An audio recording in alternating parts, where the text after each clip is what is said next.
CrPC amendment bill क्या है? CrPC यानी कि क्रिमिनल प्रोसीजर आइडेंटिफिकेशन बिल संसद के दोनों सदनों से पास हो चुका है। इस बिल को अपराधियों के खिलाफ अब तक का सबसे बड़ा बिल माना जा रहा है। अब गंभीर अपराधों में शामिल आरोपियों के बायोमेट्रिक इंप्रेशन लेने का अधिकार पुलिस को दिया गया है। इसे एक अहम बदलाव माना जा रहा है।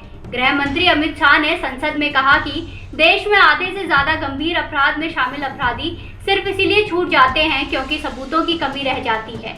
इस बिल के बाद पुलिस के पास भी फिंगरप्रिंट जैसे एविडेंस जमा करने का अधिकार होगा, जो उन्हें जांच में काफी मदद करेगा। इस बिल का सबसे बड़ा उद्देश्य साइंटिफिक एविडेंस को और मजबूत करना है।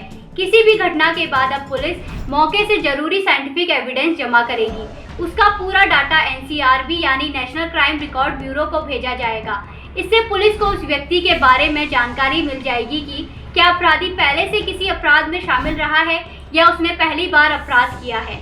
इस बिल में गिरफ्तार किए गए किसी व्यक्ति के निजी बायोलॉजिकल डाटा इकट्ठा करने की छूट दे दी गई है। पुलिस उस अपराधी की उंगलियों, पैरों, हथेलियों के निशान, रेटिना स्कैन, भौतिक जैविक नमूने, हस्ताक्षर, लिखावट या अन्य तरह का डाटा एकत्रित कर सकती है।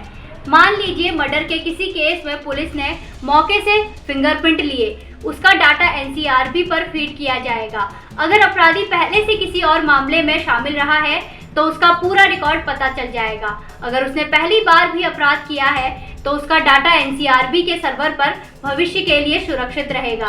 गृह मंत्री अमित शाह ने कहा कि ऐसा करने से पुलिस का काम काफी आसान हो जाएगा और किसी भी निजात का हनन भी नहीं होगा। बिल में प्रावधान किया गया है कि ये डाटा एनसीआरबी के पास 75 साल तक सुरक्षित रखा जाएगा।